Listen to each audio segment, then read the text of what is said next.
Bonjour, j'espère que vous allez bien. Je suis heureuse de vous retrouver aujourd'hui pour une série de podcasts spéciales en raison de la création de ma première formation en ligne sur les bases de l'astrologie.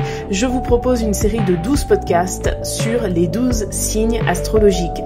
Cette série de podcasts démarre le 10 mars et elle se termine le 21 mars, le jour de la nouvelle lune en Bélier. Le but, vous donner quelques informations sur chaque signe astrologique. Chaque podcast ne durera pas plus de 10 minutes et ça vous permettra de comprendre un peu mieux l'essence de chaque signe et pourquoi pas, si vous souhaitez en savoir plus, vous inscrire à ma formation qui est en prix de lancement jusqu'au 21 mars. Je n'en dis pas plus et je vous laisse découvrir le signe du jour. Je vous souhaite une très bonne écoute. Bonjour, on se retrouve aujourd'hui pour parler du signe du Bélier. Alors, le Bélier, c'est le premier signe du zodiaque. Il faut savoir que en astrologie, la position des signes dans l'ordre du zodiaque n'est pas anodine. Si le Bélier, c'est le premier signe, c'est parce que c'est un signe de feu cardinal. Le feu, c'est l'élément qui évoque l'action, qui évoque l'optimisme, qui évoque aussi le commencement de quelque chose. Le mode cardinal, c'est le mode qui est associé au signe qui démarre les saisons et le Bélier, il démarre le printemps.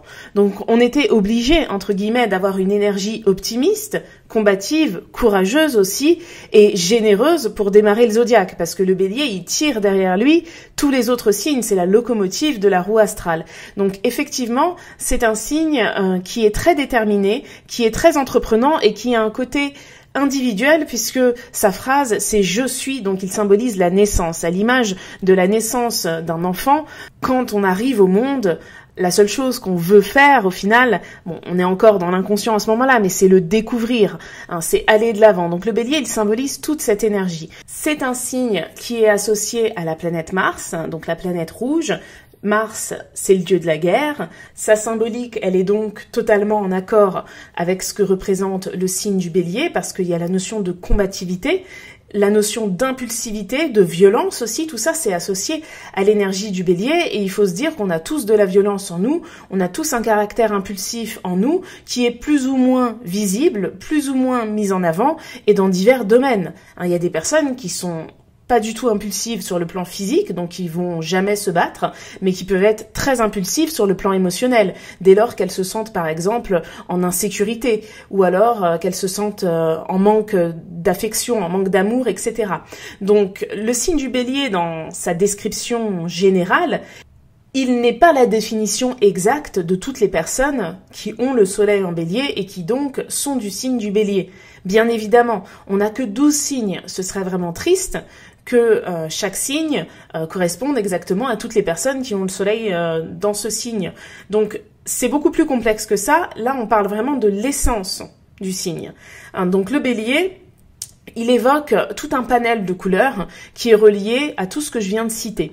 Donc pour vous donner un exemple, si on prend une personne qui vit la sphère intellectuelle au travers de l'énergie du Bélier par rapport à un placement dans son thème, eh bien, on peut se poser la question, qu'est-ce qu'un intellect Bélier? Donc le Bélier, on l'a vu, il est courageux, il est vif, il est réactif, il est généreux, il est ambitieux, il est optimiste. Donc un intellect Bélier, ça peut être une personne qui parle très vite, par exemple. Ça peut être une personne qui va réfléchir aussi rapidement, qui va lire un livre rapidement, qui va se battre pour ses idées. Le Bélier, il reste quand même focus sur un seul objectif. C'est-à-dire que c'est une énergie qui, dès qu'elle a une idée, va tenter de l'exploiter jusqu'au bout. Quitte à se planter, c'est pas grave.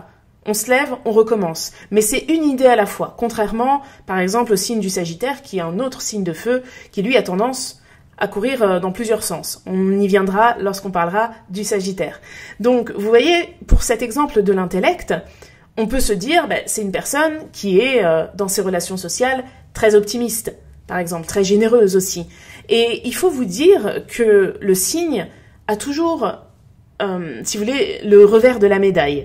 C'est-à-dire qu'un intellect vif, donc on reprend les exemples que je viens de vous donner, quelqu'un qui se bat pour ses idées, eh bien, qu'il le fait rapidement, eh bien, ça peut être une personne aussi qui se plante, effectivement, qui va se battre pour une idée complètement idéaliste, utopique, qui n'a pas été assez réfléchie, puisque la réflexion peut être parfois bâclé avec une réflexion bélier. Quand on est face à une personne qui dit ce qu'elle pense ouvertement, oui, on s'éloigne de la manipulation et du mensonge parce que ça fait des personnes très franches, mais parfois ça peut faire des personnes blessantes. Donc vous voyez, toute l'énergie d'un signe, elle a plusieurs facettes. C'est-à-dire que le bélier est vif par nature, par essence. Et une personne ne peut pas être vive dans tous les domaines de la vie, dans tous ses domaines de vie. On ne peut pas être vif de la même manière en amour, au travail, avec ses amitiés, avec sa famille, en gérant des projets, en gérant ses enfants, en gérant sa vie émotionnelle, en gérant son rapport à la mort, à la disparition, au voyage, au manque, etc. C'est pas possible. Il y a personne qui a un thème qui a toutes les planètes dans le même signe. C'est pas possible.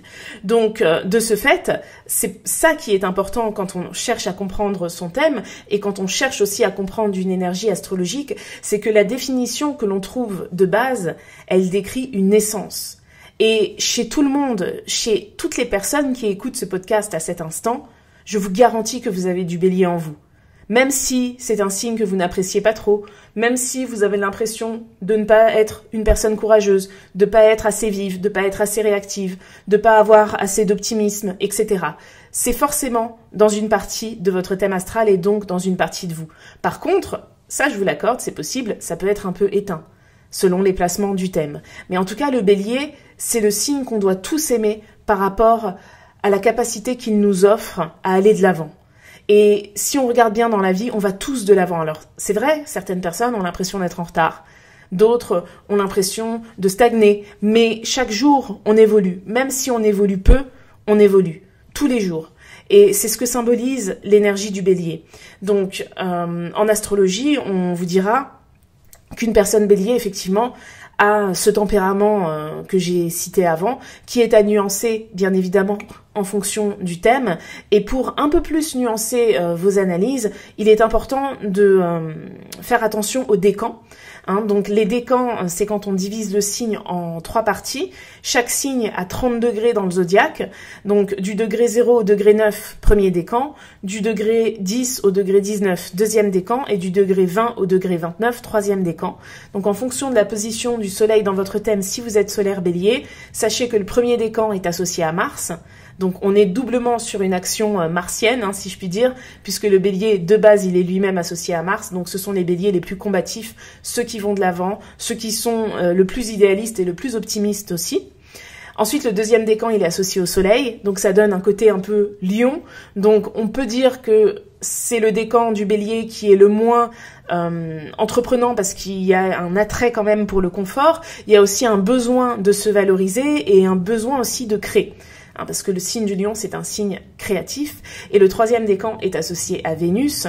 Vénus, c'est la planète du taureau, c'est le signe qui suit le bélier. Et le taureau, lui, c'est un signe fixe de terre qui est ancré, qui recherche du concret, qui a besoin de confort aussi.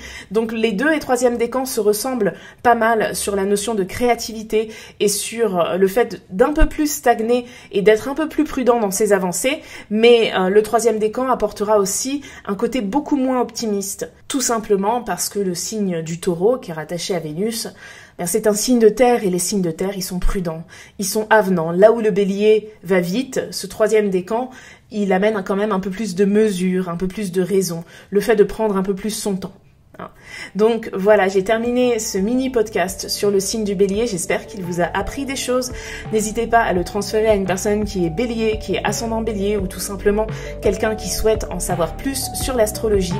Et si vous voulez approfondir ces connaissances, je vous invite à vous inscrire à ma newsletter car les inscriptions de ma formation seront ce dimanche à 10h. Vous aurez toutes les informations en newsletter. Et en attendant, je vous dis à demain pour le podcast sur le signe du taureau. Ciao!